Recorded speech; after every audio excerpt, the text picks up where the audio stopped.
What's up, guys? Welcome back to the doctor's office. I am Dr. K. Knight, here to give you proper diagnosis and prognosis and everything comics and comic book characters.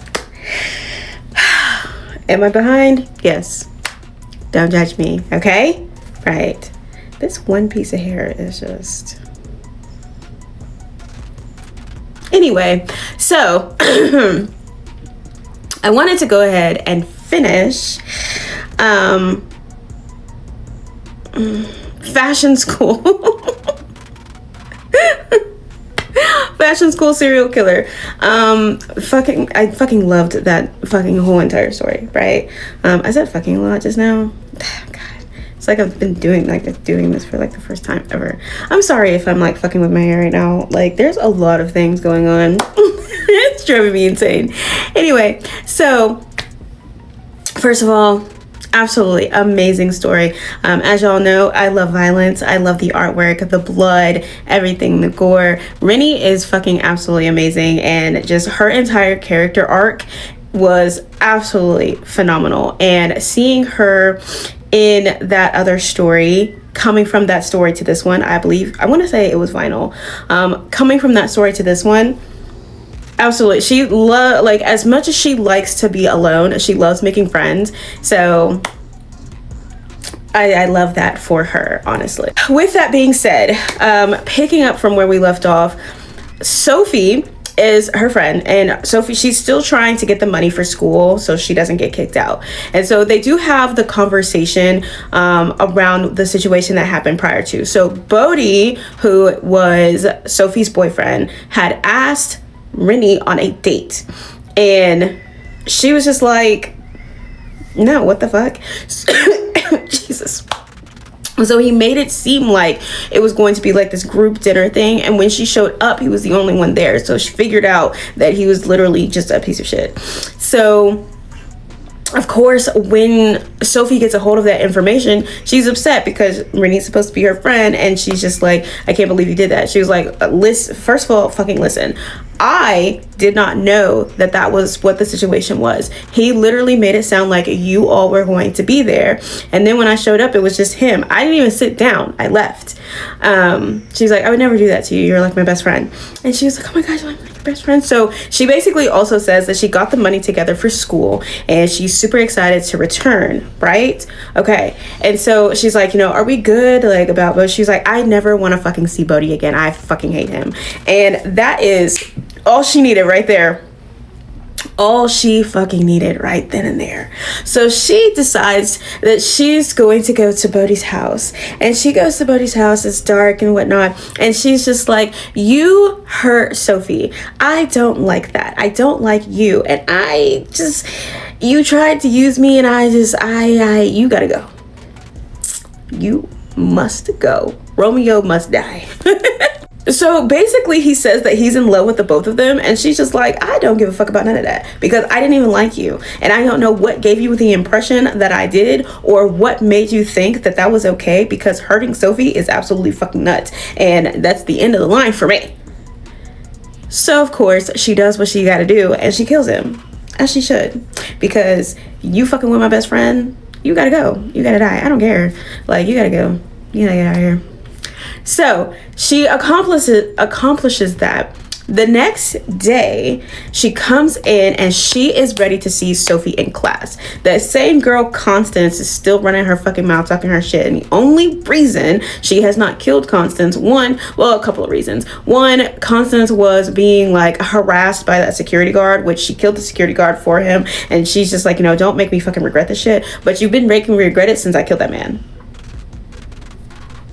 But she comes in talking her shit, popping her shit, and Sophie is also the reason that she hasn't killed Constance, because she doesn't want Sophie to feel like bad, or she doesn't want to like reveal herself as this like super crazy serial killer or anything like that, right? So when she comes in, their teacher's just like super sad, and it's like, oh, Sophie won't be joining us anymore. She wasn't able to get the money for her tuition, and she had to leave. First of all, why do you know all of that information? And why are you giving it freely? It's not your information to give. So that's already weird and suspicious. And she's like, I talked to her personally this morning. And Rennie's just like, you talked to her personally. Because I talked to her yesterday, and she had the money.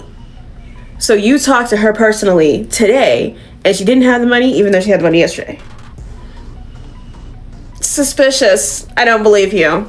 So then, of course, she's sitting there popping her mouth, Constance, and Rennie stands over her and she's like, you won't have any chances. You have no more chances with me, bitch. So she leaves and she's just like, you're supposed to stay in class. She's like, oh, I heard what you said. Don't worry about that. So she gets to the teacher's apartment and the teacher comes in and she's just like, I really just want you to be real honest with me. Why is Sophie's phone in your house? And she's just like, oh my God, you just don't understand. And she said, well, Constance and her friend wasn't giving me the information that I wanted. So now I need to get the information out of you. You talked to her personally, right? And her phone is in your apartment, no? So then she basically says that she trafficked that girl. And she's just like, you trafficked my Sophie? Have you lost your goddamn mind? Oh, it's up and it's stuck. You gotta go. She's like, I'm really disappointed because you were my favorite teacher. Killed her ass. As she should. And she definitely tried to blame it on the headmaster or the dean, saying that it was his whole entire operation. She was part of the operation because he was forcing her to be part of the operation. And she's like, that's all fine and good. I appreciate the honesty that you are giving. I don't believe you, but it is what it is. You still gotta go. And go she went.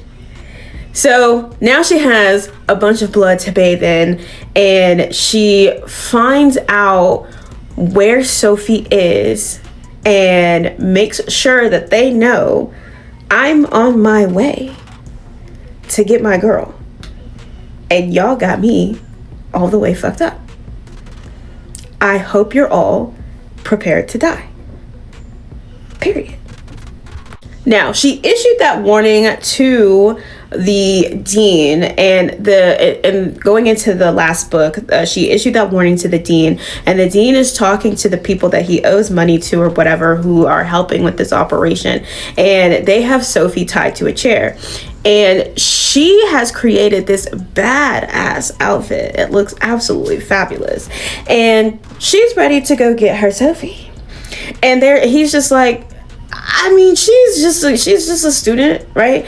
She's a fashion student. She sounds like she's crazy, but she's really not crazy. And to be perfectly honest, you have no idea what you're talking about, sir. None whatsoever, because that bitch is insane. That bitch is crazy. And her crash outs are justified, because what are you doing? So of course, she pulls up in the elevator, and they're just like, the elevator is not even supposed to be working. And he's like, yeah, what the hell? So when she comes out, she comes in and they're just like, huh? Confused as hell, right? Sorry. And so she's like, oh, well, don't worry about it. I'm going to kill all of you, and then I'm going to take Sophie, and we're going to be done. They think that she's joking up until the point where they have, they're laughing, eyes closed, not paying attention. And she has now disappeared into the fucking shadows, and y'all don't know where she is. And then that's when all of you start getting sliced and diced with that goddamn umbrella she got in her hand. Now, she kills one, and then his brother is just like, oh my God, you killed my brother. I'm killing you too. Like, I wasn't joking. Y'all thought this shit was funny? Well, since y'all think it's funny, I'm going to be hilarious. So I hope you're prepared. So she kills all of them, and then the dean is just like, oh my God, thank you so much for saving us. And I wanted you to understand, like, he's coming up with all kinds of excuses as to why she shouldn't kill him. And she's just like, you know what? It's a little bit late for that. You know what I'm saying? And so she kills him too. And she does all of this with Sophie there. And she, at one point when she does kill the dean, I believe she tells Sophie to cover her ears and close her eyes, and Sophie's like singing to herself, and she's not listening, trying not to listen to the death that's happening behind her, right? So After that, she basically, they go back to her apartment. They have like this conversation, and she basically lays it all out. And she's like, okay, so you are a serial killer. She gives her all of this information, and then she says that they should start like their own fashion design studio or something like that. And, you know, at first she was just like, you know, what the hell? But it's starting something with Sophie, and like, you know, being able to do what she wanted to do, because she does love fashion, of course. She's all for it. But then she still has that like that nervous tick, because she's like, you know, what could go wrong in this situation? And she starts scratching. And you know, when she starts scratching, she's got the itch to kill somebody. It's not gonna be Sophie, but she's got the itch to kill somebody. You know what I'm saying? So, and then we end it there. I absolutely loved this story. Her going from the beginning, she was always protective of people, well, mostly women, right? So like I said with Constance, she was gonna kill her, okay? She was gonna kill her. However, that man was harassing her, and so she went after the man first, and she spared Constance so many times. It was insane. And it's just like, she was getting mad at herself for having to spare this girl so many times, and when she finally got to kill her, I just know she was so fucking happy when she skinned her. I know she was happy. But then she was disappointed in the fact that she also had to go after the teacher, because like she was encouraging her to pursue her unusual fashion choices and be herself in fashion. So she was, you know, helping her with what she loved to do. And then you turn out to be a fucking villain. So it was a lot of things that contributed to like her character arc, and then her openness to be friends with Sophie, who is basically kind of just like this outcast with her. The same kind of thing happened, I'm pretty sure it's Vinyl. The same kind of thing happened in Vinyl. The main character, whose name is escaping me, who is in that story, he has this thing with music. He has like this brain condition or something like that going on in his head, and she is friends with him because he is an outsider as well as being a fucking serial killer. He's just an outsider in general. So she's known him for a while, and she knows how to cope with him and talk with him. So that is always something very interesting. I would like to see more with her. If Doug Warner does do more stories that are similar to this, if you know the crossover from here to here, I would love to see more with her, because her character is so much fun. And honestly, her and Edwin from Plastic and Plastic Death and Dolls, I would love to see them together. I think that would be so fun. I can't remember if he dies at the end of Plastic Death and Dolls, but I think he does get merged to his sex doll. I don't remember. I think that's what happened though, but I think that would be so much fun.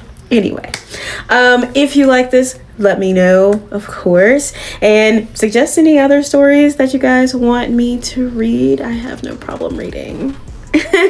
Anyway, and of course, if you have not gotten the book Salt Blood or Midnight Whispers, please do. They're both available on Amazon, as well as my second book, which is part of the Tidebound series that Salt Blood is a part of. It is going to be coming out March 18th, so pre-orders for that are going to be coming up soon, because March 18th is my birthday, so my birthday present to myself.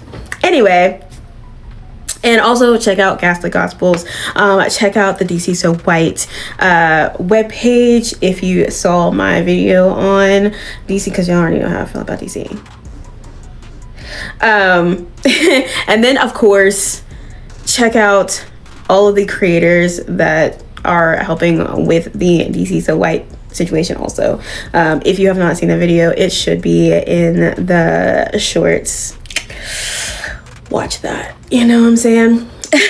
But that is it for this episode of The Doctor's Office, and I will see you guys at your next checkup.